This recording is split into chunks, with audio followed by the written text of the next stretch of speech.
High students, welcome all of you. आपण C E टीसाठी preparation करण्यासाठी काही टॉपिक्स आपण बघणार आहोत आणि त्यांची आपण रिव्हिजन करणार आहोत.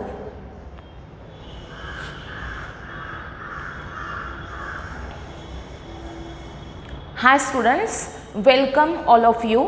आपण सी ई टीसाठी प्रिपरेशन करण्यासाठी रिव्हिजन करणार आहोत सर्व टॉपिक्सची.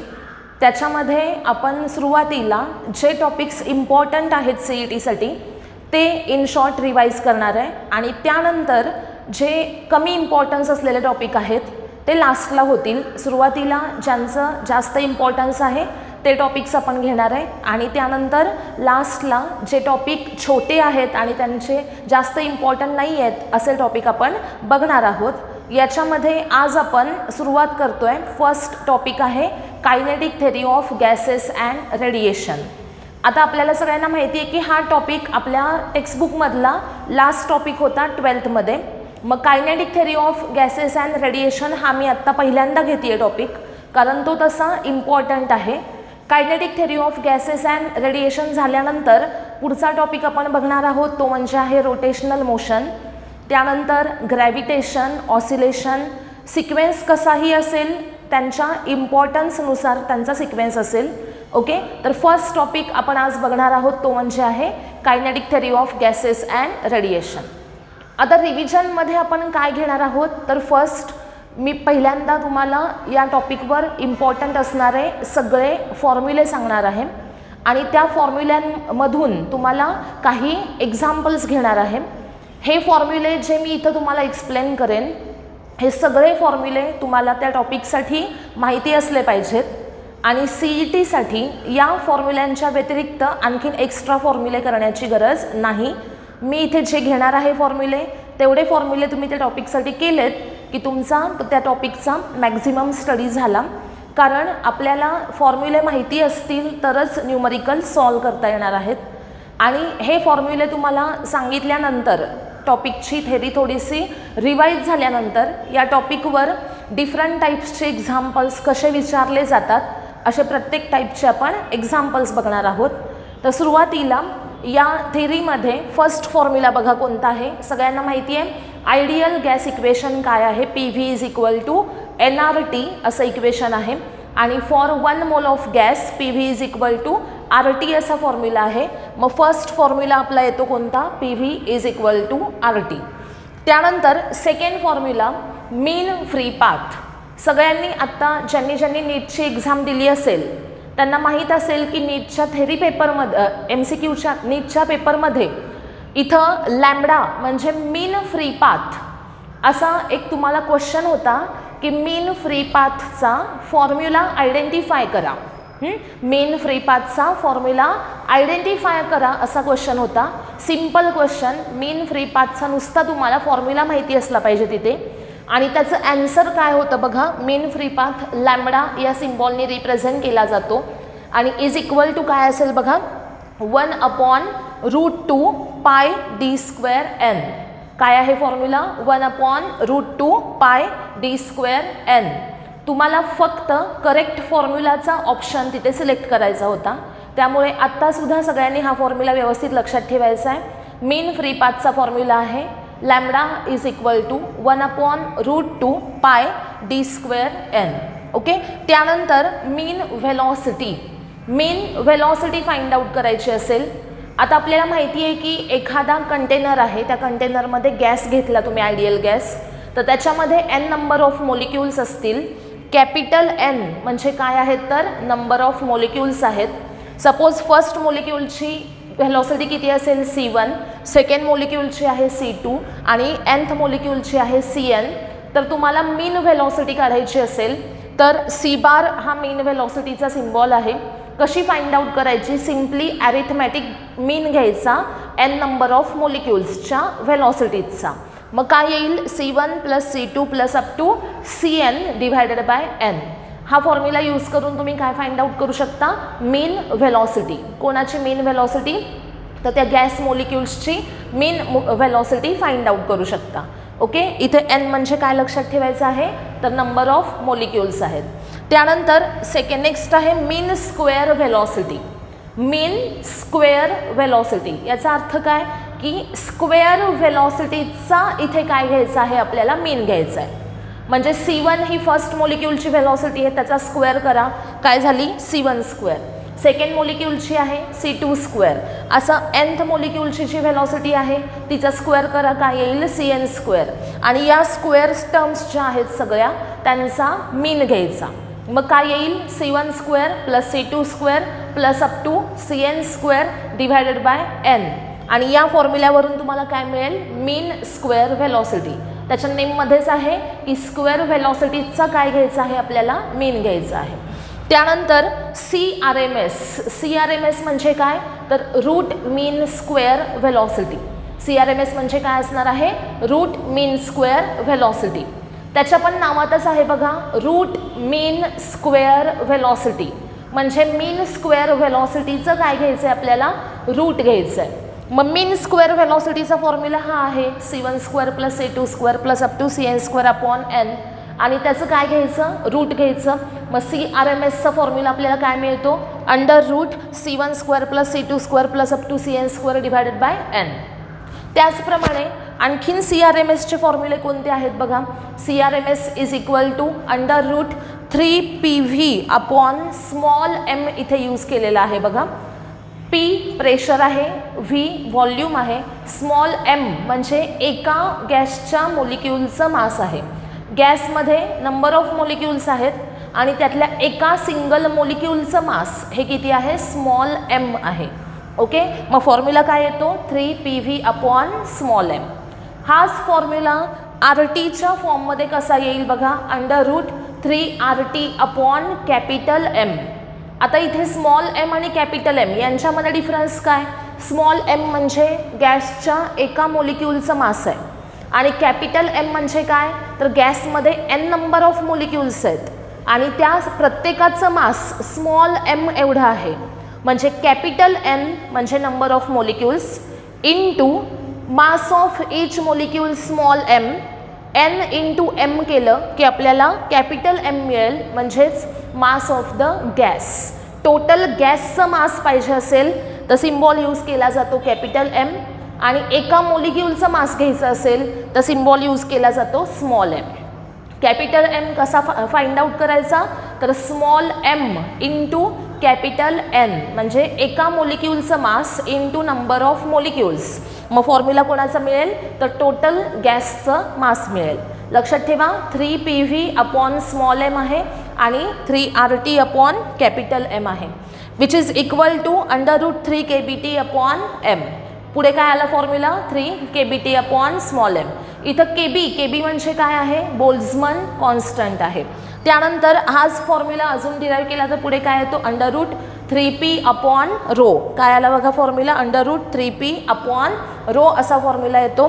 बघा याच्यामध्ये काय काय केलेलं आहे, CRMS याचे किती फॉर्म्युले आहेत बघा, under root 3PV upon m, under root 3RT upon m, under root 3kBT upon m आणि under root 3P upon row.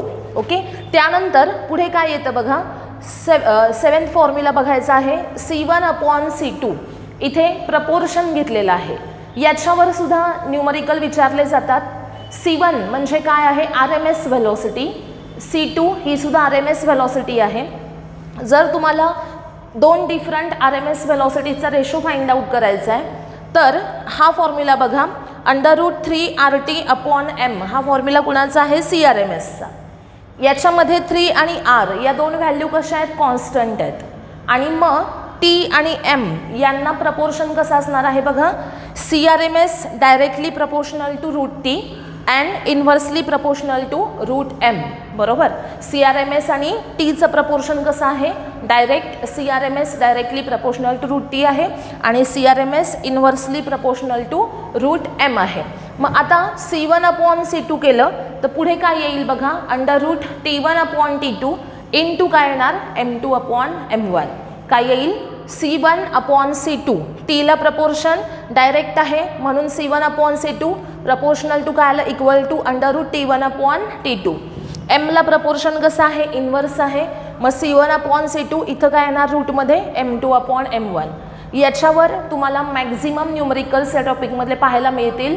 Ratio म्हणजे प्रपोर्शनवर इथे तुम्हाला मॅक्झिमम न्यूमरिकल्स बघायला मिळतील. याच्यामध्ये तुम्हाला M2 M1 म्हणजे मोलिक्युलर वेट जे आहेत ते तुम्हाला माहिती पाहिजेत. वेगवेगळे जे गॅसेस आहेत त्यांचे मोलिक्युलर वेट्स हे जर तुम्हाला माहिती असतील तर हे एक्झाम्पल इझिली सॉल्व्ह होतील, कारण तुम्हाला मोलिक्युलर वेट दिले जात नाहीत. जसं नायट्रोजन, हेलियम, हायड्रोजन, ऑक्सिजन हे मेन आहेत, यांचे तुम्हाला मोलिक्युलर वेट्स इथे माहिती असले पाहिजेत. त्यानंतर पुढचा आहे बॉयल्स लॉ. बॉयल्स लॉ सगळ्यांना माहिती आहे. कॉन्स्टंट टेम्परेचरला P आणि Vचं प्रपोर्शन इन्व्हर्स आहे, त्याच्यामुळं PV इक्वल टू काय असणार, constant P1 V1 is equal to असणार आहे P2 V2. त्यानंतर नेक्स्ट आहे चार्ल्स लॉ. चार्ल्स लॉ सगळ्यांना माहिती आहे. व्हॉल्यूम आणि टेम्परेचर, ॲब्सल्यूट टेम्परेचर यांचं प्रपोर्शन कसं आहे बघा, डायरेक्ट प्रपोर्शन आहे ॲट कॉन्स्टंट प्रेशर. काय आहे लॉ, तर at constant pressure volume is directly proportional to the absolute temperature. Proportion direct असल्यामुळे यांचा रेशो कॉन्स्टंट असेल. V/T इज इक्वल टू असेल कॉन्स्टंट, आणि म्हणून V1/T1 इज इक्वल टू काय असेल, V2/T2. त्यानंतर नेक्स्ट आहे गे-लुसॅक्स लॉ. गे-लुसॅक्स लॉ जो आहे तो कॉन्स्टंट व्हॉल्यूमला आहे. ज्यावेळेस व्हॉल्यूम कॉन्स्टंट असेल त्यावेळेस प्रेशर आणि टेम्परेचर यांचा प्रपोर्शन कसा असेल, डायरेक्ट असेल. म्हणजेच P1/T1 इज इक्वल टू काय असणार आहे, P2/T2. नेक्स्ट बघा प्रेशर ऑफ द गॅस. गॅसचं तुम्हाला प्रेशर फाइंड आउट करायचं आहे. त्याच्यासाठी थेरीमध्ये एक एक्सपेरिमेंट होता बघा, एक क्युबिकल व्हेसल होतं आणि त्याच्यामध्ये आपण आयडियल गॅस आहे असं कन्सिडर केलं होतं आणि त्याचं एक मोठं डेरिवेशन होतं आणि त्याच्यावरून आपण प्रेशरचा फॉर्म्युला फाइंड आउट केला. फॉर्म्युला काय आहे बघा, 1/3 Nm/V CRMS². जसं मी मगाशी सांगितलं capital N into small m केलं की आपल्याला कॅपिटल M मिळतो, टोटल गॅसचं मास मिळतं, आणि डिवायडेड बाय V, मग मास अपॉन व्हॉल्यूम म्हणजे काय येतं, डेन्सिटी येते रो, म्हणजे 1/3 Nm/V CRMS².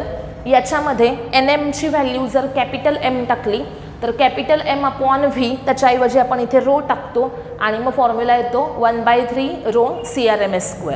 Okay, pressure of the gas formula कोणता, 1/3 rho CRMS².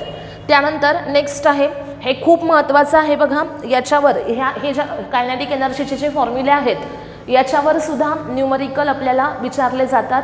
Kinetic energy of the gas formula कोणता आहे, 3/2 PV. Kinetic energy of the gas per molecule काढायची असेल तर फॉर्म्युला काय असतो, 3/2 kBT. KB म्हणजे काय असतो, बोल्ट्झमन कॉन्स्टंट. त्यानंतर kinetic energy of the gas per mole काढायची असेल तर फॉर्म्युला आहे 3/2 RT. कायनेटिक एनर्जी पर मोल फॉर्म्युला आहे 3/2 RT. आणि कायनेटिक एनर्जी पर युनिट मास काढायची असेल तर फॉर्म्युला काय आहे बघा, 3/2 RT/M.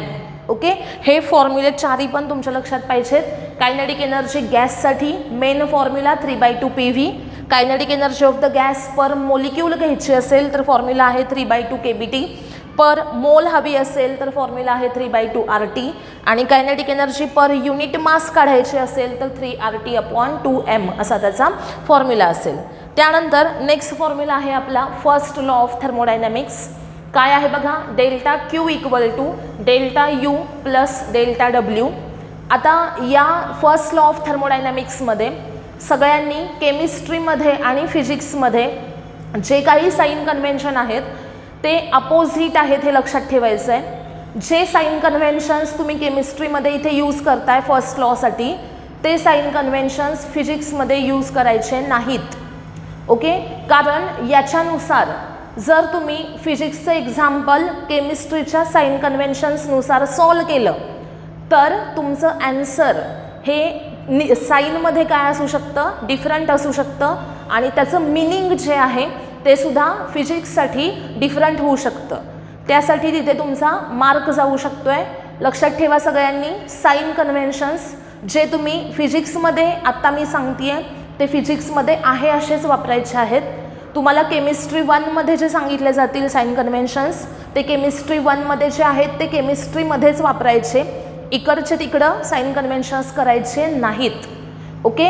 जर तुम्ही केमिस्ट्रीमध्ये फिजिक्सचे साइन कन्व्हेन्शन्स यूज केले तर केमिस्ट्रीचं एक्झाम्पल चुकीचं दिलं जाईल, आणि जर फिजिक्समध्ये तुम्ही केमचे साइन कन्व्हेन्शन्स यूज केले तर तुम्हाला फिजिक्समध्ये पडलेलं एक्झाम्पल रॉंग दिलं जाईल.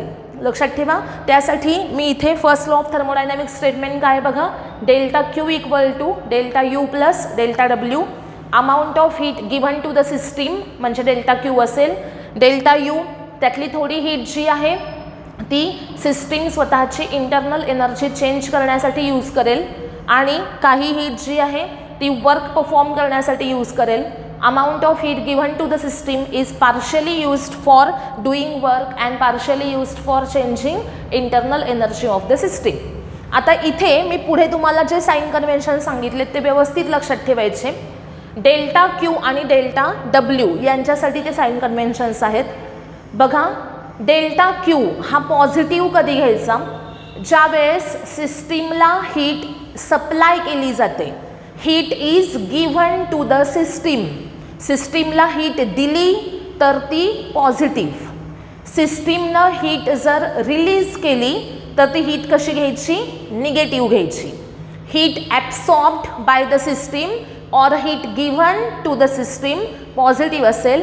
Heat released by the system और heat given by the system असेल तर त्या केसमध्ये डेल्टा क्यू कसा घ्यायचा, निगेटिव्ह घ्यायचा. त्यानंतर वर्क डन बाय सिस्टीम असेल तर ते पॉझिटिव्ह असेल, आणि जर work done on the system असेल तर ते निगेटिव्ह असेल. लक्षात ठेवा, हीटच्या उलटं काय आहे, वर्क. हीट सिस्टीमला दिली तर पॉझिटिव्ह, सिस्टीमनी दिली, सिस्टीमनी सप्लाय केली तर ती निगेटिव्ह. वर्क सिस्टीमनी केलं तर पॉझिटिव्ह, आणि सिस्टीमवर वर्क झालं तर ते निगेटिव्ह. ओके, मी इथे लिहिलेलं आहे बघा, ते सगळ्यांनी व्यवस्थित ते नोट करून घ्यायचं आहे. आणि फिजिक्सच्या एक्झाम्पल्समध्ये कंपल्सरी हेच साइन कन्व्हेन्शन्स यूज झाले पाहिजेत, नाहीतर एक्झाम्पल तुम्हाला ॲन्सर चुकीचं दिलं जाईल. मग तुम्हाला परत असं वाटेल की आपण बरोबर सॉल्व केलं होतं, मग चुकलं का. ओके, त्यासाठी सगळ्यांनी हे कंपल्सरी साइन कन्व्हेन्शन्स फॉलो करायचे. त्यानंतर नेक्स्ट आहे बघा आयसोथर्मल प्रोसेस. आयसोथर्मल प्रोसेस सगळ्यांना माहिती आहे काय असतं, टेम्परेचर कॉन्स्टंट. आयसोथर्मल प्रोसेससाठी इक्वेशन काय असणार, PV is equal to constant. त्यानंतर ॲडियाबॅटिक प्रोसेस जी आहे तिच्यासाठी तुम्ही रिलेशन काय यूज करणार, PV raise to gamma is equal to काय असतं, कॉन्स्टंट, आणि इथे गॅमा इक्वल टू काय असतो, CP अपॉन CV. त्यानंतर इफिशियन्सी ऑफ हीट इंजिन कोणत्या फॉर्म्युल्याने फाइंड आउट केली जाईल, इटा. इटा इज इक्वल टू फॉर्म्युला आहे W अपॉन Q1, आणि W कसं फाइंड आउट करायचं, Q1 minus Q2 upon Q1. इथं Q1 आणि Q2 काय आहे हे माहिती पाहिजे. Q1 म्हणजे काय, amount of heat absorbed by the hot reservoir, आणि Q2 म्हणजे काय आहे तर amount of heat given to the cold reservoir. आता इथे Q1 म्हणजे हॉट रिझर्वॉयरकडून ॲब्सॉर्ब केलेली हीट म्हणजेच सोर्सकडून घेतलेली हीट. त्यानंतर Q2 म्हणजे कोल्ड रिझर्वॉयरला दिलेली हीट म्हणजेच काय, सिंकला सप्लाय केलेली हीट आहे. या Q1 Q2च्या ऐवजी तुम्ही T1 T2 हा सिम्बॉल यूज करू शकता, आणि मग हा फॉर्म्युला कसा येतो, T1 minus T2 upon T1. आणि इथं T1 T2 हे काय असतील, T1 असेल हॉट रिझर्वॉयर म्हणजे सोर्सचं टेम्परेचर, आणि T2 असेल कोल्ड रिझर्वॉयर म्हणजेच कोणाचं, सिंकचं टेम्परेचर. हे लक्षात ठेवा सगळ्यांनी. Q1 Q2च्या ऐवजी तुम्ही T1 T2 ॲब्सल्यूट टेम्परेचर घ्यायचे सोर्स आणि सिंकचे. ओके, त्यानंतर इफिशियन्सी ऑफ हीट इंजिन आपण बघितलं. पुढचा पॉईंट कोणता आहे बघा, कोइफिशियंट ऑफ परफॉर्मन्स. हा कुणासाठी फाइंड आउट केला जातो, रेफ्रिजरेटरसाठी फाइंड आउट केला जातो. त्याचा सिम्बॉल कधी कधी K हा यूज केला जाईल, कधी अल्फा असा यूज केला जाईल. मग alpha is equal to formula काय बघा, Q2 अपॉन W. Q2 म्हणजे काय, amount of heat absorbed from cold reservoir. रेफ्रिजरेटरचं वर्किंग हीट इंजिनच्या उलटं असणार, कोल्ड रिझर्वॉयरकडनं तो हीट घेणार आहे. ओके, आणि देणार कुणाला, हॉट रिझर्वॉयरला. मग कोल्ड रिझर्वॉयरकडून त्यांनी किती हीट घेतली तर Q2 amount of heat is taken from the cold reservoir. आणि work done on the system, इथे वर्क कुणावर झालं, सिस्टीमवर झालं, आणि हीट इंजिनमध्ये वर्क कुणावर झालं, एन्व्हायरमेंटवर झालं. ओके, म्हणजे Q2 काय आहे, कोल्ड रिझर्व्हरकडून घेतलेली हीट आहे आणि W काय आहे, तर वर्क सिस्टीमवर झालेलं वर्क आहे. ओके, आणि W कसा काढायचा, Q1 मायनस Q2 करायचा. Q2 upon Q1 minus Q2 हा स्टँडर्ड फॉर्म्युला कोणाचा असेल, coefficient of performance of refrigerator. जसं मगाशी मी तुम्हाला सांगितलं, Q1 Q2च्या ऐवजी तुम्ही T1 T2 असं यूज करू शकता.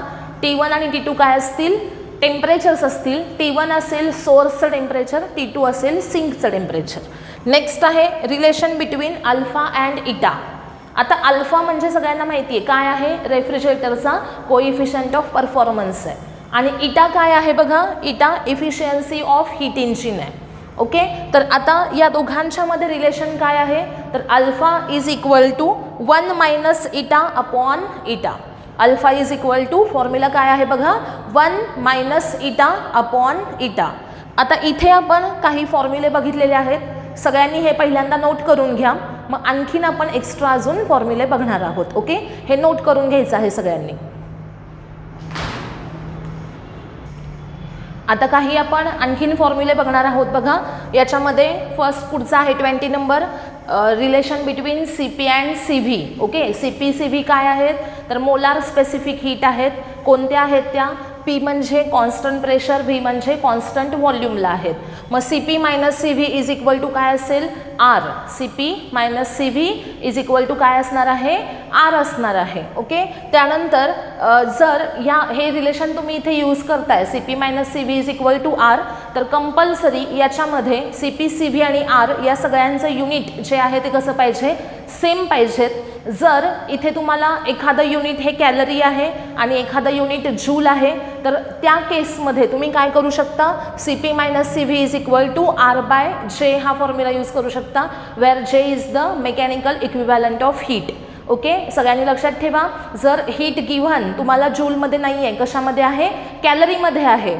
हीट आहे कॅलरीमध्ये आणि R हा कशामध्ये दिलेला असेल, तुम्हाला जूलमध्ये दिला असेल, तर तुम्हाला काय करावं लागेल, इथे conversion CP minus CV is equal to R by J. Okay, म्हणजे लक्षात काय ठेवायचं की सगळे आयदर जूल पाहिजेत और कॅलरी पाहिजेत. जर वेगवेगळे असतील तर तुम्ही Jनं काय करणार आहात, डिव्हाइड करणार आहात. ओके, त्यानंतर आपल्याला माहिती आहे की गॅमा म्हणजे काय आहे, तर रेशो आहे कोणाचा, CP आणि CVचा. Gamma is equal to CP upon CV. त्यानंतर जर हे दोन रिलेशन तुम्ही यूज केले, CP upon CV is equal to gamma आणि CP minus CV is equal to R, हे दोन रिलेशन जर तुम्ही यूज केले, तर आपल्याला CV is equal to R upon gamma minus 1 हा रेशो मिळतो. ओके, लक्षात ठेवा सगळ्यांनी, जर CP minus CV is equal to R आणि CP upon CV is equal to gamma हे दोन रिलेशन जर तुम्ही यूज केले, तर CV इज इक्वल टू काय मिळतं, R अपॉन गॅमा मायनस 1. हा इम्पॉर्टंट फॉर्म्युला आहे, लक्षात ठेवायचा. तुम्हाला रिलेशन विचारलं जातं CV R आणि गॅमामधलं, तर CV इज इक्वल टू काय आहे, R upon gamma minus 1. Okay, gamma हा रेशो जो आहे तो तुम्हाला माहिती पाहिजे, मोनो ॲटॉमिकसाठी किती असतो, डाय ॲटॉमिकसाठी किती असतो आणि पॉली ॲटॉमिकसाठी किती असतो, माहिती असेल सगळ्यांना. टेक्स्टबुकमध्ये दिलेलं आहे बघा, हे मोनो ॲटॉमिक गॅसेससाठी गॅमाची व्हॅल्यू असते 5/3. त्यानंतर डाय ॲटॉमिकमध्ये जर H2 N2 O2 असे तुम्ही रिजिड मोलिक्युल्स जर कन्सिडर केले, तर त्याच्यासाठी हा गॅमाचा रेशो आहे 7/5. त्यानंतर डायॲटॉमिक नॉन रिजिड मोलिक्युल्स असतील, त्याचं एक्झाम्पल दिलेलं आहे CO म्हणजे कार्बन मोनॉक्साईड. ओके, तर त्याच्यासाठी ही गॅमाची व्हॅल्यू ही किती असते, 9/7. लक्षात ठेवा, मोनो ॲटॉमिक 5/3, डायॲटॉमिक रिजिड असेल तर 7/5, डायॲटॉमिक नॉन रिजिड मोलिक्युल्स असतील तर 9/7. त्यानंतर पॉली ॲटॉमिक असेल तर त्याच्यामध्ये गॅमा इज इक्वल टू येतो 4 + F अपॉन 3 + F. आणि इथं F म्हणजे असतात नंबर ऑफ व्हायब्रेशनल डिग्रीज. लक्षात ठेवा, गॅमाचा रेशो पॉली ॲटॉमिकसाठी काय येतो, 4 + F अपॉन 3 + F. आणि इथला F म्हणजे काय असतो, तर व्हायब्रेशनल डिग्रीज किती आहेत तो नंबर म्हणजे असणार आहे F. ओके, आणि अशा प्रकारे या गॅमाच्या व्हॅल्यू इथे येतील. जसा गॅस कोणता दिला असेल त्याच्यानुसार इथे गॅमाची व्हॅल्यू टाकायची. मग C V is equal to काय येणार आर अपॉन गॅमा मायनस 1. त्यानंतर आपल्याला माहिती आहे की amount of heat incident on a substance is partially absorbed, partially reflected and partially transmitted. So Q equal to काय येणार Q A plus Q R plus Q T. या total इक्वेशनला जर तुम्ही क्यू न डिव्हाइड केलं तर आपल्याला रिलेशन मिळतं A plus R plus T equal to 1. कारण Q by Q equal to 1 येतो. क्यू ए अपॉन क्यू केलं की ए मिळतो, क्यू आर अपॉन क्यू केलं की आर मिळतो, क्यू टी अपॉन क्यू केलं की टी मिळतो. टोटल इक्वेशनला क्यू न डिव्हाइड करा, रिलेशन मिळतं A plus R plus T equal to 1. A म्हणजे आहे कोइफिशियंट ऑफ ॲब्सॉर्प्शन, आर म्हणजे आहे कोइफिशियंट ऑफ रिफ्लेक्शन आणि टी म्हणजे आहे कोइफिशियंट ऑफ ट्रान्समिशन. तिघांची ॲडिशन किती असते 1. त्यानंतर नेक्स्ट आहे इमिसिव्हिटीचा फॉर्म्युला. इमिसिव्हिटी स्मॉल ई असा त्याचा सिम्बॉल आहे आणि त्याचा फॉर्म्युला आहे capital E upon E B. Capital E म्हणजे काय तर emissive power of ordinary body. E B म्हणजे काय emissive power of perfectly black body. म्हणजे emissive power of ordinary body divided by emissive power of black body. हा ratio घेतला की आपल्याला काय मिळते इमिसिव्हिटी मिळते. पुढं इमिसिव्ह पॉवर जर आपल्याला फाइंड आउट करायची आहे तर emissive power E capital E कशी काढली जाईल तर Q upon A T. Q म्हणजे काय amount of heat emitted divided by A म्हणजे काय असणार आहे ए म्हणजे काय एरिया, टी म्हणजे काय time. Okay Q amount of heat emitted by the substance per unit area per unit time, याला आपण म्हणणार आहे इमिसिव्ह पॉवर. त्यानंतर किर्चॉफ्स लॉ सगळ्यांना आपल्याला माहिती आहे रेडिएशनचा. काय आहे ए इक्वल टू ई. ए म्हणजे काय कोइफिशियंट ऑफ ॲब्सॉर्प्शन, ई म्हणजे काय कोइफिशियंट ऑफ इमिशन. म्हणजेच ॲब्सॉर्प्टिव्हिटी आणि इमिसिव्हिटी दोन्ही कशा असतात इक्वल असतात. ओके त्यानंतर आपल्याला स्टीफन्स लॉ झालेला आहे बघा. स्टीफन्स लॉमध्ये परफेक्टली ब्लॅक बॉडीची जी इमिसिव्ह पॉवर ई बी आहे ती क्यू अपॉन ए टी असेल सपोज तर E B is equal to formula काय येतो sigma T raise to 4. Okay E B is equal to काय असणार आहे सिग्मा टी रेस टू 4 आणि याच्यामध्ये सिग्मा हा जो आहे त्याला म्हटलं जातं स्टीफन्स कॉन्स्टंट. सगळ्यांनी स्टीफन्स कॉन्स्टंट, बोल्झमन कॉन्स्टंट, त्यानंतर बी विन्स कॉन्स्टंट हे जे कॉन्स्टंट आहेत सगळ्या टॉपिकमधले त्यांच्या व्हॅल्यू आपल्याला तोंडपाठ असल्या पाहिजेत. कधी कधी एक्झाम्पल्समध्ये त्या दिल्या जात नाहीत त्यावेळेस तुम्हाला त्या इथे माहिती असल्या पाहिजेत. ओके ई बी म्हणजे काय emissive power of black body, ती कशी काढायची क्यू अपॉन ए टी आणि is equal to sigma T raise to 4 हा ब्लॅक बॉडीसाठी फॉर्म्युला असेल. आणि ऑर्डिनरी बॉडी जर असेल तर तिच्यासाठी emissive power E is equal to formula येणार आहे small E sigma T raise to 4. इथे रिलेशन हे यूज केलं बघा. Small E is equal to E upon E B आहे. मग ई कसा काढायचा small E into E B करायचा. मग small E into E B आहे सिग्मा टी रेस टू 4 म्हणजे small E into sigma T raise to 4 केलं की कॅपिटल ई इथे आपल्याला मिळाला. ओके म्हणजे इमिसिव्ह पॉवर ब्लॅक बॉडीची E B sigma T raise to 4 आहे आणि इमिसिव्ह पॉवर ऑर्डिनरी बॉडीसाठी sigma into E into T raise to 4 आहे. त्यानंतर जर तुम्ही इथे सराउंडिंगचं टेम्परेचर कन्सिडर केलं नाही फक्त बॉडीचं कन्सिडर केलं तर हे फॉर्म्युले येतात. पण जर तुम्ही सराउंडिंगच्या टेम्परेचरला कन्सिडर केलं असेल तर त्या केसमध्ये काय येईल बघा. टी म्हणजे आहे बॉडीचं टेम्परेचर, टी नॉट म्हणजे आहे सराउंडिंगचं टेम्परेचर. सगळ्यांनी हे लक्षात ठेवायचं. जर बॉडीचं टेम्परेचर जास्त आहे सराउंडिंगचं टेम्परेचर त्याच्यापेक्षा कमी आहे तर ई बीचा formula sigma T raise to 4 minus T nought raise to 4 येतो आणि तोच फॉर्म्युला ऑर्डिनरी बॉडीसाठी E sigma T raise to 4 minus T nought raise to 4. लक्षात काय ठेवायचं जर बॉडीचं टेम्परेचर जास्त आहे तर फर्स्ट इथे कोण येणार आहे बॉडीचं temperature T raise to 4 minus काय येईल टी नॉट रेस टू 4. पुढं बघा if T less than T nought दिलं असेल म्हणजे बॉडीचं टेम्परेचर कमी आहे आणि कुणाचं जास्त आहे सराउंडिंगचं जास्त आहे. बॉडीचं टेम्परेचर कमी आहे सराउंडिंगचं टेम्परेचर जास्त आहे तर बॉडी हीट काय करेल ॲब्सॉर्ब करेल, सराउंडिंगचं जास्त आहे म्हणजे सराउंडिंगमधून हीट काय केली जाईल, ॲब्सॉर्ब केली जाईल आणि त्यावेळेस फॉर्म्युला येईल, पहिल्यांदा येईल टी नॉट, कारण टी नॉट ग्रेटर आहे. फॉर्म्युला असेल E B is equal to sigma T raise to 4 minus T nought raise to 4 आणि E equal to E sigma T raise to 4 minus T nought raise to 4 minus T raise to 4 असं असेल. Okay, लक्षात ठेवा सगळ्यांनी, जर T greater असेल तर T raise to 4 minus T nought raise to 4 घ्यायचं आणि जर टी नॉट ग्रेटर असेल तर T nought raise to 4 minus T raise to 4 घ्यायचं. ओके, आणि ई न मल्टिप्लाय केलं तर ऑर्डिनरी बॉडीसाठी फॉर्म्युला येईल आणि सिग्मा टी रेस टू 4 या फॉर्ममध्ये फॉर्म्युला परफेक्टली ब्लॅक बॉडीसाठी असेल. हे झाल्यानंतर विन्स डिस्प्लेसमेंट लॉ आपल्याला सगळ्यांना माहिती आहे, lambda M inversely proportional to absolute temperature. Lambda M म्हणजे काय, तर wavelength at which intensity of radiation is maximum. ज्या वेवलेंथला इंटेन्सिटी ऑफ रेडिएशन मॅक्झिमम असते ती म्हणजे असते lambda M. It is inversely proportional to absolute temperature. मग प्रपोर्शनॅलिटी कॉन्स्टंट इथे आहे बी आणि बीला काय म्हटलं जाईल, विन्स कॉन्स्टंट. त्याची व्हॅल्यूसुद्धा तुम्हाला माहिती पाहिजे. मग lambda M is equal to काय येणार, बी बाय टी. म्हणजेच काय, lambda M into T is equal to B असेल, म्हणजेच lambda M into T is equal to काय असेल, कॉन्स्टंट असेल. नेक्स्ट पुढे बघायचं आहे आपल्याला, D Q upon D T म्हणजे काय आहे, तर रेट ऑफ इमिशन आहे. Rate of emission is equal to sigma A T raise to 4. D Q upon D T घेतलेला आहे. बघा इथे ई बी हा फॉर्म्युला जो आहे तो म्हणजे काय असतो, क्यू अपॉन ए टी. त्यातला मी क्यू बाय टी इथे ठेवला तर हा ए जो आहे तो इकडे काय होणार, मल्टिप्लाय होणार आहे. म्हणजे Q by T is equal to काय येणार, sigma A T raise to 4 असा फॉर्म्युला येणार. मग क्यू बाय टीच्या ऐवजी मी इथे लिहिला काय, D Q upon D T is equal to काय येईल, sigma A T raise to 4.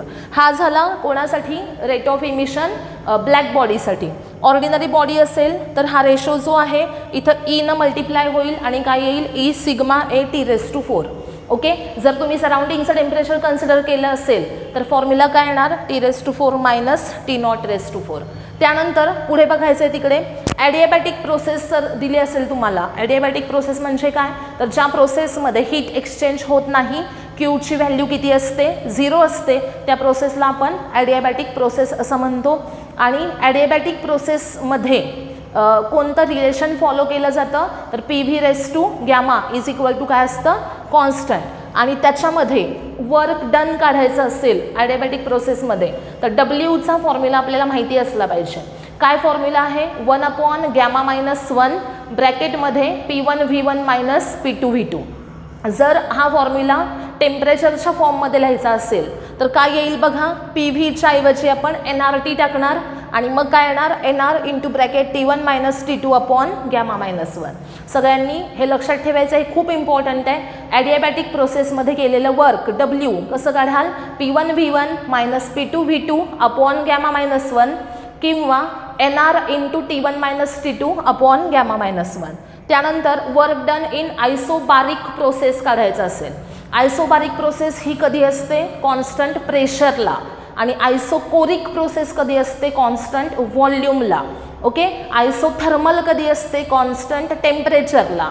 Pressure, volume, temperature ह्यांना आपण काय म्हणतो, स्टेट व्हेरिएबल्स असं म्हणतो. एखाद्या सबस्टन्सची स्टेट डिस्क्राईब करण्यासाठी ते व्हेरिएबल यूज केले जातात, म्हणून त्यांना स्टेट व्हेरिएबल्स असं म्हटलं जातं.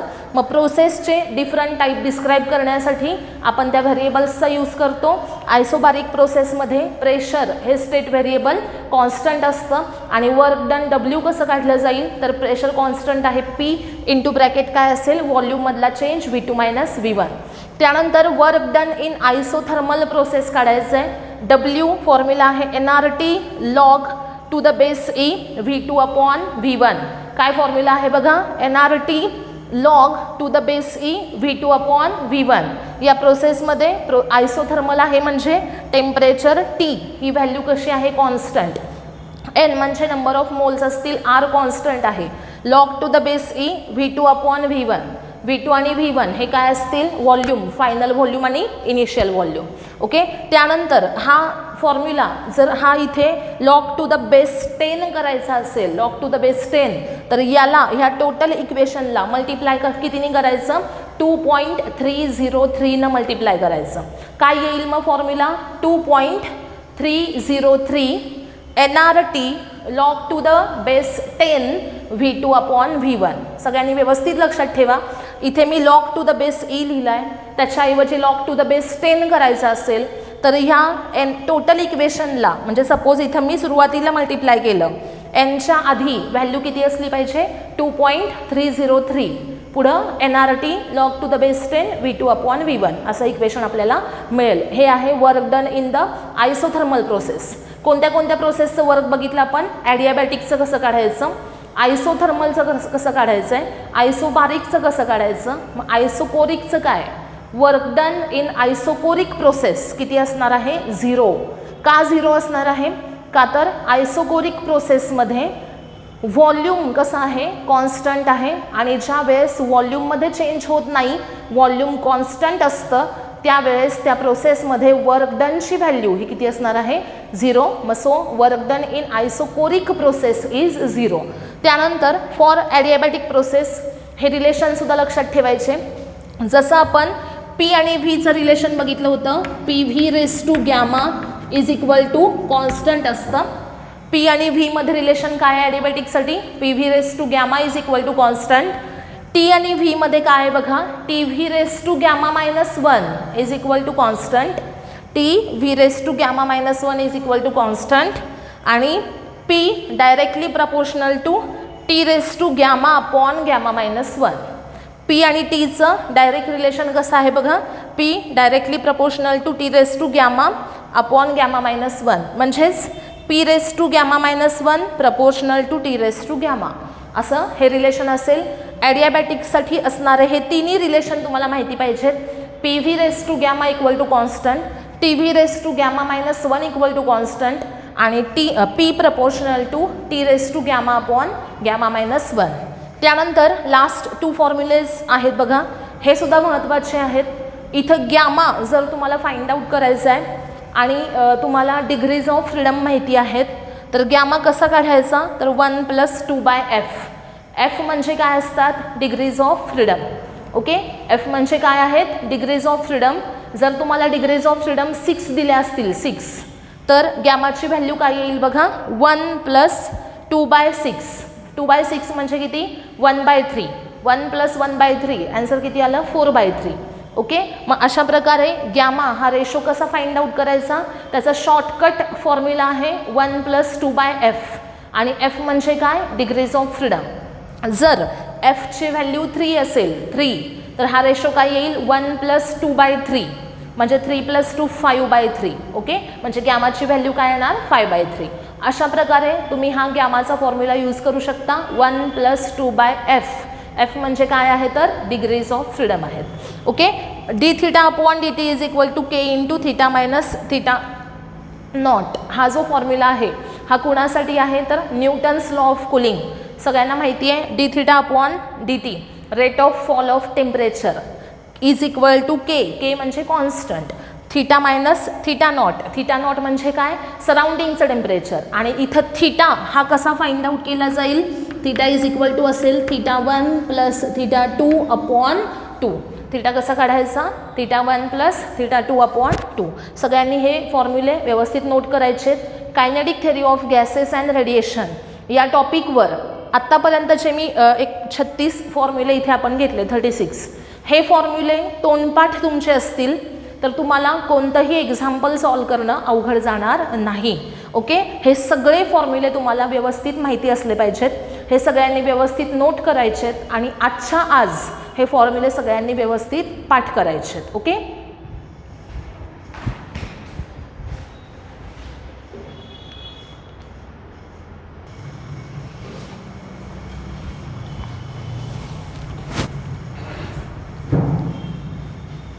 आता आपण काही एक्झाम्पल्स बघणार आहोत बघा. पण याच्यावरचे सुरुवातीचे जे मी फॉर्म्युले सांगितले होते, मीन व्हेलॉसिटी, CRMS, काही जे आपले थेरीशी रिलेटेड असणारे जे फॉर्म्युले होते टेक्स्टबुकमधल्या थेरीजशी, तर त्याचे एक्झाम्पल्स आपण बऱ्यापैकी सॉल्व केलेले आहेत. मग त्याच्यामुळं प्रपोर्शनचे एक्झाम्पल्स म्हणजे RMS व्हेलॉसिटी काय असेल जर टेम्परेचरमध्ये चेंज झाला, गॅस चेंज केला तर RMS व्हेलॉसिटी काय असेल, ते प्रपोर्शनचे एक्झाम्पल जे आहेत ते तुम्ही इझिली सॉल्व करू शकता, ते घेण्यात अर्थ नाही. मग आत्ता जे वेगळ्या टाईप्सचे एक्झाम्पल्स आहेत जे आपल्या टेक्स्टबुकमध्ये आपण सॉल्व केलेले नाही आहेत, असे एक्झाम्पल्स आता आपण घेतो आहे. इथे मी एक्झाम्पल्स लिहून त्याचे सोल्युशन्स पण लिहिलेले आहेत, कारण कमी वेळेमध्ये जास्त एक्झाम्पल्स होतील मग आपले. ओके, तर आता फर्स्ट एक्झाम्पल बघा. During adiabatic process the pressure of the gas is proportional to the cube of its temperature. काय सांगितलं आहे? प्रोसेस कसली आहे महत्त्वाचं आहे, ती आहे ॲडियाबॅटिक प्रोसेस. आणि त्या प्रोसेसमध्ये प्रेशर हे कशाला प्रपोर्शनल आहे बघा, टेम्परेचरच्या क्यूबला. म्हणजे गिव्हन काय आहे आपल्याला, P proportional to T cube हे गिव्हन आहे. आणि विचारलं आहे काय, CP/CV हा रेशो काय असेल विचारला आहे. आता याचे ऑप्शन्स तुम्हाला गिव्हन आहेत पण मी इथे ते लिहिलेले नाही आहेत. आपण डायरेक्ट याचा आन्सर काय येते बघूयात. आता आपल्याला P proportional to T cube हा डेटा गिव्हन आहे आणि CP/CV काय असेल विचारलं आहे. तर आता ॲडियाबॅटिक प्रोसेस साठी सांगितलेले जे रिलेशन्स होते ते आपल्याला व्यवस्थित इथे आठवलं पाहिजे. P आणि T मध्ये रिलेशन काय होतं, तर P आणि T मध्ये रिलेशन असं होतं, P प्रपोर्शनल टू T⁻⁻⁻1 असं रिलेशन होतं की नाही. P proportional to T⁻⁻⁻1. आणि जर हे इक्वेशन याच्याशी कम्पेअर केलं तर काय लक्षात येतं आपल्या, की ही 3 पॉवर आणि ही पॉवर इक्वेट करायची. Γ/Γ-1 इज इक्वल टू किती असलं पाहिजे, 3 असलं पाहिजे. मग Γ/Γ-1 इज इक्वल टू 3 घेतलं आणि मग हे सॉल्व केलं आपण इक्वेशन, तर गॅमाची व्हॅल्यू किती येईल बघा, 3/2. आणि आपलं फायनल आन्सर काय असेल, 3/2. यासाठी सगळ्यांना इथे माहिती काय असलं पाहिजे, की ॲडियाबॅटिक प्रोसेससाठी P आणि Tचं रिलेशन काय, हे माहीत नसेल तर हे एक्झाम्पल सुटणार नाही. त्यासाठी लक्षात ठेवा, P प्रपोर्शनल टू T काय, Γ/Γ-1. त्यानंतर next example. In adiabatic process 90 joule of work is done on the gas, then change in internal energy is. आता हे एक्झाम्पल जे आहे हे एक्झाम्पल आहे फर्स्ट लॉ ऑफ थर्मोडायनॅमिक्सचं. मी हे इथं एवढ्यासाठी घेतलं आहे की जसं मी तुम्हाला सांगितलं की साईन कन्व्हेन्शन्स चुकले तर ॲन्सर चुकू शकतं. त्यासाठी सगळ्यांनी व्यवस्थित लक्षात ठेवायचे. मग असे जे साईन कन्व्हेन्शन्स सांगितलेले होते ते आपल्याकडून व्यवस्थित फॉलो केले गेले पाहिजेत. कारण तुम्हाला मी इथे ऑप्शन्स पण दिलेत बघा. हे ऑप्शन तुम्हाला त्या एक्झाम्पलमध्ये आहेत.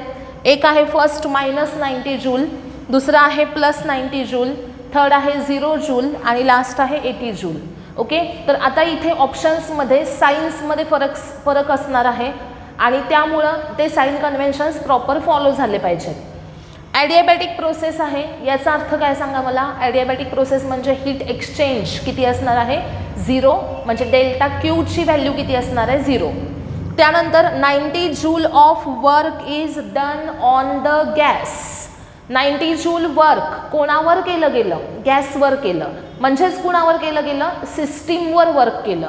जर वर्क हे सिस्टीमवर झालं असेल तर वर्क कसं असणार आहे, निगेटिव्ह.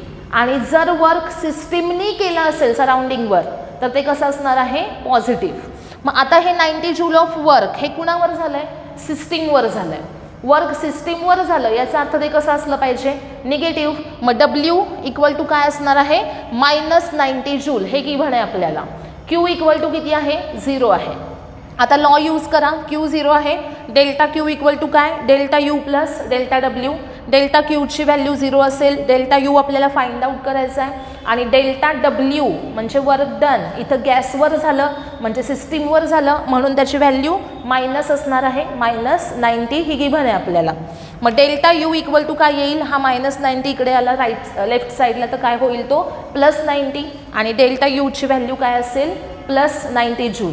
ओके, सगळ्यांना समजलं का बघा. Delta U is equal to काय असणार आहे, +90 joule. Next example third. 5 moles of oxygen is heated at constant volume from 10 degree Celsius to 20 degree Celsius. Then change in internal energy delta U will be. आणि तुम्हाला given आहे CP आणि R. C P किती आहे 8 calorie पर मोल degree Celsius आणि R आहे 8.3 joule पर मोल डिग्री सेल्सिअस. आता इथे एक लक्षात ठेवायचं आहे, सी पी ही कशात गिव्हन आहे बघा, कॅलरी, आणि आर कशामध्ये गिव्हन आहे, जूलमध्ये गिव्हन आहे. जसं मी तुम्हाला मगाशी सांगितलं C P minus C V is equal to R, हा डायरेक्ट फॉर्म्युला कधी यूज करता येईल, ज्यावेळेस सगळ्याचं युनिट सेम आहे, जूल जूल जूल. पण जर तुम्हाला सी पी सी व्ही कॅलरीमध्ये असेल आणि आर जूलमध्ये दिला असेल तर त्या जूलला आपल्याला कॅलरीमध्ये कन्वर्ट करावं लागेल आणि फॉर्म्युला यूज करावा लागेल C P minus C V equal to R by J, असा फॉर्म्युला यूज करावा लागेल. ओके, तर आता इथे 5 मोल्स म्हणजे small N, number of moles किती आहेत 5. त्यानंतर गॅस कोणता आहे, ऑक्सिजन. टेम्परेचरमधला राईज किती आहे बघा, 10 to 20 म्हणजे किती आहे 10 डिग्री सेल्सिअसने टेम्परेचर राईज झालं आहे. मग आता इंटरनल एनर्जीमधला चेंज हा कसा काढायचा, इथे काय सांगितलं आहे, कॉन्स्टंट व्हॉल्यूम आहे. कॉन्स्टंट व्हॉल्यूमला डेल्टा यू कसा काढायचा, N C V delta T, आणि कॉन्स्टंट प्रेशरला तो कसा काढायचा, N C P delta T. लक्षात ठेवायचं, change in internal energy at constant volume formula आहे N C V delta T, at constant pressure formula आहे N C P delta T. Okay, आता इथे आपल्याला कॉन्स्टंट व्हॉल्यूम दिलं आहे म्हणून N C V delta T असा फॉर्म्युला घेतला. एन म्हणजे काय असतात, नंबर ऑफ मोल्स असतात. मग ते किती दिलेत आपल्याला, 5 दिलेत, ते 5 इथं टाकले. सी व्ही जे आहे सी व्ही, ते सी व्ही आपल्याला गिव्हन नाही पण दिलाय काय, सी पी दिलाय. मग सी व्ही कसा काढायचा, इथे फॉर्म्युला कोणता यूज होईल बघा, C P minus C V is equal to काय असतं, आर बाय जे. मग याच्यामध्ये आपल्याला सी पी गिव्हन आहे, सी व्ही काढायचा आहे. मग हा सी व्ही पलीकडे टाका, काय येईल, C P minus R by J is equal to काय असणार आहे, सी व्ही. म्हणजे या सी व्हीच्या ऐवजी आपण C P minus R by J टाकूया इथे, C P minus R by J, आणि इंटू काय असेल, डेल्टा टी. सी पी किती आहे बघा 8, ती 8 व्हॅल्यू इथं टाकली. मायनस आर किती आहे 8.3, तो इथं टाकला. जेची व्हॅल्यू असते 4.18, त्यांना डिव्हाइड केलं इथे. आणि टेम्परेचरमधला राईज 10 to 20 म्हणजे 10 आहे. आणि हे सॉल्व केल्यानंतर आपल्याला ॲन्सर कॅलरीमध्ये मिळेल, कारण आपण या आरचं जूलचं कन्व्हर्जन कॅलरीमध्ये केलं आहे आणि त्यामुळे फायनल ॲन्सर हे कॅलरीमध्ये असेल. इंटरनल एनर्जीमधला चेंज डेल्टा यू हा किती असणार आहे, 300 कॅलरी. ओके, नेक्स्ट एक्झाम्पल बघायचं आहे. A cylinder filled with a piston contains 0.2 moles of air. किती मोल एअर आहे, 0.2 मोल. याचा अर्थ स्मॉल एन किती आहे इथं, 0.2 आहे. टेम्परेचर किती आहे बघा, 27, म्हणजे टीची व्हॅल्यू आहे 27 डिग्री सेल्सिअस म्हणजेच किती, 300 kelvin. The piston is pushed so slowly to occur thermal equilibrium. म्हणजे पिस्टन एकदम स्लोली काय केलेलं आहे, मूव्ह केला, जेणेकरून सिस्टीम आणि सराउंडिंग हे कशामध्ये राहतील, थर्मल इक्विलिब्रियममध्ये राहतील.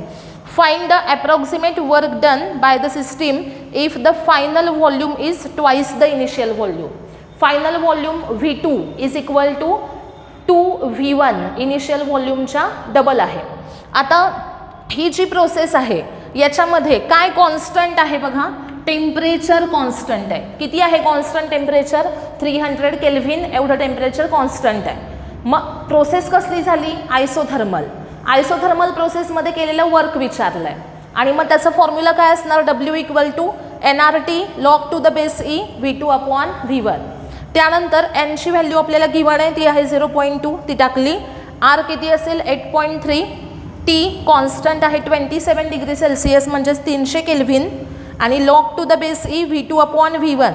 V2 इक्वल टू किती आहे, 2V1 आहे. मग V2 अपॉन V1 केलं की किती मिळेल, 2 मिळेल. आणि या सगळ्याचं ॲन्सर फाइंड आउट केलं तर ॲप्रॉक्सिमेटली आपल्याला हे ॲन्सर किती मिळेल, 345 जूल. इथे मी कशाचेही ऑप्शन्स लिहिलेले नाहीत, पण ह्याला ऑप्शन्स गिवन आहेत.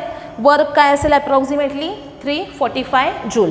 Next example, 1 mole of ideal gas at initial temperature T kelvin does 6R joule work adiabatically. म्हणजे इनिशियल टेम्परेचर गिवन आहे, किती आहे T केल्व्हिन, किती वर्क केलं 6R एवढं जूल एवढं वर्क केलं. आणि ही कशी आहे प्रोसेस, ॲडियाबॅटिक प्रोसेस आहे. पुढे बघा, if ratio of specific hits of gas at constant pressure and at constant volume, म्हणजे काय CP अपॉन CV हा रेशो गिव्हन आहे, किती आहे तो 5/3. आणि CP अपॉन CV म्हणजेच काय असतो, गॅमा. गॅमा किती दिलाय तुम्हाला 5/3. मग गॅस कोणता असला पाहिजे, मोनो ॲटॉमिक गॅस. मोनोॲटॉमिक गॅस आहे, त्याचे किती मोल्स घेतलेत? 1 मोल, initial temperature T kelvin, work झालं 6R, प्रोसेस आहे ॲडियाबॅटिक. आता सगळ्यांना असं आठवलं पाहिजे की work done in adiabatic process हे आपल्याला काढायचं आहे. तर वर्क डन नाही काढायचं, याच्यामध्ये काय काढायचं आहे? Final temperature. मग फायनल टेम्परेचर काढण्यासाठी वर्कचा फॉर्म्युला इथे यूज करायचा. का करायचा? कारण आपल्याला वर्क गिव्हन आहे.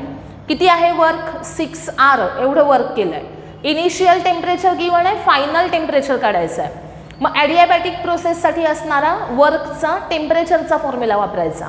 मग वर्क इज इक्वल टू काय येईल बघा? NR T1 - T2 upon gamma -1. NR into T1 - T2 upon gamma -1 असा फॉर्म्युला असेल. याच्यामध्ये N ची व्हॅल्यू किती आहे? 1 मोल आहे ना, मग 1 R इंटू T1 - T2 असेल, अपॉन काय असेल? गॅमा -1. ओके, N इथे 1 टाकला.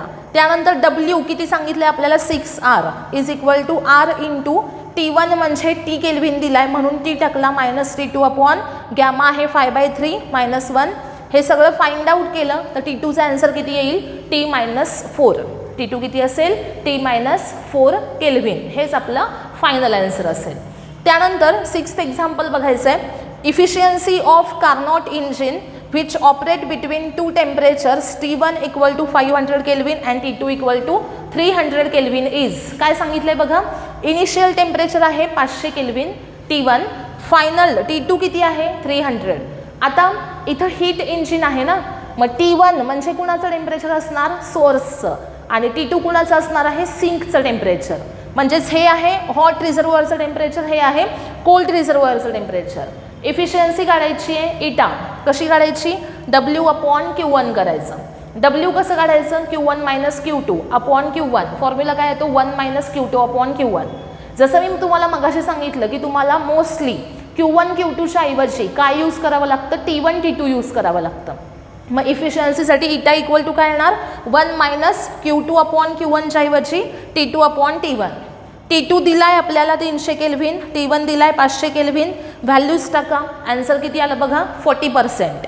ओके, अशा प्रकारे इथे आता आपण 6 एक्झाम्पल्स बघितलेले आहेत, ती सगळ्यांनी पहिल्यांदा नोट करायची आहेत. या टॉपिकवरचे आता आपण 6 एक्झाम्पल पाहिलेले होते. आता लास्टचे 2 एक्झाम्पल्स बघूयात. याच्यामध्ये हे एक्झाम्पल जे घेतलं आहे मी फर्स्ट इथे स्टीफन्स लॉ ऑफ रेडिएशनचं आहे आणि इकडचं जे आहे ते न्यूटन्स लॉ ऑफ कुलिंगचं आहे. लक्षात ठेवा, स्टीफन्स लॉ ऑफ रेडिएशनवर सुद्धा एक्झाम्पल विचारले जातात जास्तीत जास्त आणि न्यूटन्स लॉ ऑफ कुलिंगवर सुद्धा विचारले जातात. आपल्याला एक टाईप माहीत असला पाहिजे की स्टीफन्स लॉ ऑफ कुलिंगचं एक्झाम्पल कसं असेल. तर ratio of energy of radiation emitted by a body at 27 degree Celsius to the radiation of the black body at 927 degree Celsius. म्हणजे आपल्याला काय गिव्हन आहे? 2 टेम्परेचर्स गिव्हन आहे. एक टेम्परेचर आहे 27, दुसरा आहे 927. त्यांचा रेट ऑफ इमिशन आपल्याला विचारला आहे. तर Q1 अपॉन Q2 म्हणजे हा रेट ऑफ इमिशन सपोज आपण म्हणूयात. पहिला रेट आहे Q1, दुसरा रेट आहे Q2. हे रेट ऑफ इमिशन असतील तर ते प्रपोर्शनल कशाला असतात? तर T⁴ला. लक्षात ठेवायचं, आपण रिलेशन कसं घेतलं होतं? तर dq upon dt, dq upon dt proportional to काय होतं? T⁴, बरोबर. dq upon dt proportional to असतं T⁴. मग rate of emission proportional to आहे ॲब्सल्यूट टेम्परेचरच्या 4th पॉवरला. मग Q1 upon Q2 equal to काय असेल? T⁴ upon T⁴. T1 किती आहे? 27 डिग्री सेल्सियस प्लस 273 करा, ॲब्सल्यूट टेम्परेचर मिळेल. त्यानंतर हे T2 किती आहे? 927 डिग्री सेल्सियस प्लस 273 करा, ॲब्सल्यूट टेम्परेचर मिळेल. मग त्याच्या पॉवर काय घेतल्या आपण? 4 घेतल्या. त्यानंतर 27 प्लस 273 म्हणजे 300 आणि 927 प्लस 273 म्हणजे 1200 आणि यांच्या ⁴ पॉवर. मग 3⁴ अपॉन 12⁴. आन्सर काय आलं? 3/12⁴ म्हणजेच 1/4⁴. आन्सर आलं 1/256. अशा फॉर्ममध्ये तुम्हाला स्टीफन्स लॉ ऑफ रेडिएशनचं एक्झाम्पल सॉल्व करावं लागेल. जर तुम्हाला याच्यामध्ये सराउंडिंग टेम्परेचर दिलं असेल तर हा फॉर्म्युला आहे, हा कसा येईल बघा?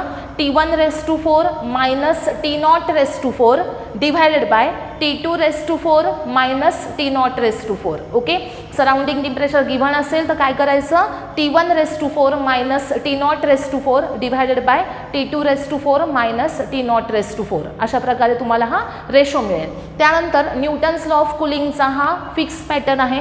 अशाच पॅटर्नमध्ये एक्झाम्पल विचारलं जातं. A body cool from 70 degree Celsius to 60 degree Celsius in 5 minutes.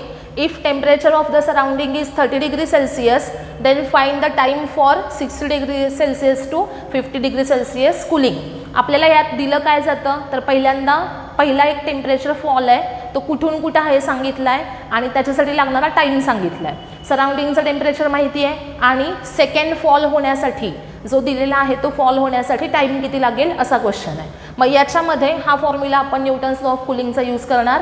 dθ/dt is equal to काय असतं, k × θ मायनस θ0. ओके, तर पहिल्यांदा dθ/dt कसा काढायचा. dθ म्हणजे काय, टेम्परेचरमधला डिफरन्स. dt म्हणजे काय, time required.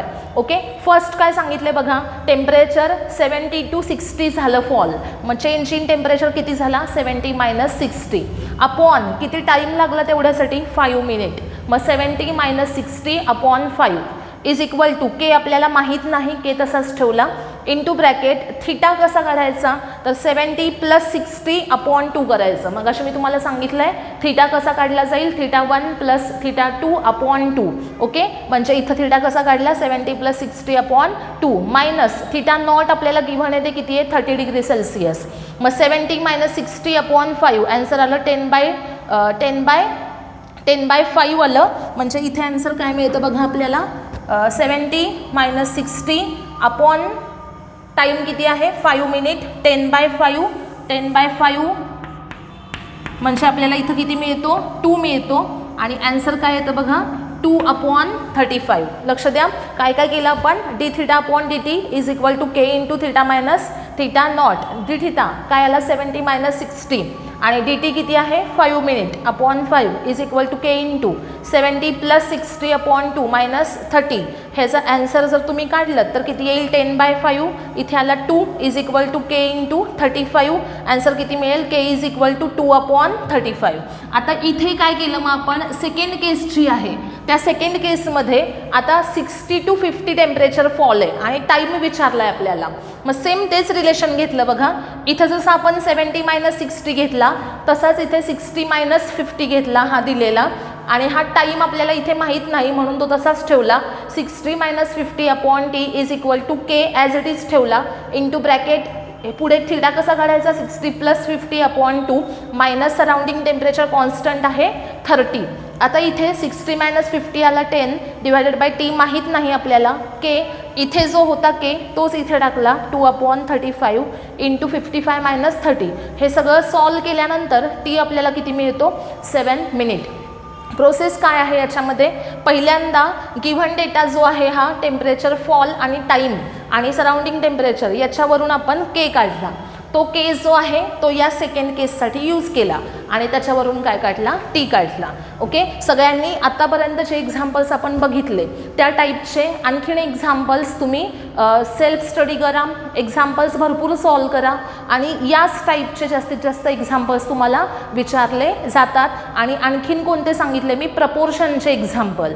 Okay, RMS velocity ह्या टेम्परेचरला एवढी आहे तर ह्या टेम्परेचरला किती असेल, अशा टाईपमध्ये एक्झाम्पल्स विचारले जातात. तर ते इझी आहेत त्याच्यामुळे मी आज घेतलेले नाही आहेत आणि काही नवीन पॅटर्न आज घेतलेले आहेत. ते सगळ्यांनी व्यवस्थित स्टडी करायचे. सांगितलेले फॉर्म्युले सगळ्यांनी तोंडपाठ करायचे. या फॉर्म्युल्यांच्या व्यतिरिक्त तुम्हाला क्वेश्चन विचारला जाणार नाही. ओके.